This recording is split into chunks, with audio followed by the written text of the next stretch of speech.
வாடா போலாம். பக்கத்து வீட்டு அங்கிள் உங்க ஃப்ரெண்டு தானே? ஆமா. டெய்லி குடிக்கிறாரே, உங்களுக்கு குடிக்கிற பழக்கம் இல்லையா? குடிச்சேன்டா, ஆனா இப்ப இல்ல. அப்ப சிகரெட்டு? அது இருந்துச்சு, ஆனா இப்ப பண்றது இல்ல. எதனால உங்க கெட்ட பழக்கத்தை எல்லாத்தையும் விட்டீங்க? இல்ல, அதுதான் என் சந்தோஷம்னு ஒரு காலத்துல வாழ்ந்துகிட்டு இருந்தேன். அதுக்கப்புறம் உங்க அம்மா என் லைஃப்ல வந்தா, நீங்க வந்தீங்க.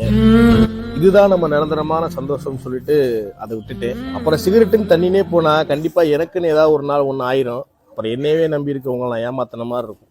போதும், அப்பா இல்லாம நான் பட்ட கஷ்டத்தை உங்களுக்கு கொடுக்க நான் விரும்பல. உங்களுக்காக எல்லாத்தையும் விட்டுட்டேன்டா. எங்களுக்காக வாழணும் தானே எல்லா கெட்ட பழக்கத்தையும் விட்டீங்க? ஆமாடா. அப்போ ஒரு நிமிஷம் இருங்க. அப்ப இந்தாங்க ஹெல்மெட்டும் போடுங்க. சாரிடா. ஐயோ, போலீஸ் இருப்பாங்களே நினைச்சு ஹெல்மெட் போடாதீங்க. பொண்டாட்டி பிள்ளைங்க பெத்தவங்க நம்மள நம்பி இருக்காங்களேன்னு நினைச்சு ஹெல்மெட் போடுங்க. இப்ப போலாம்ப்பா.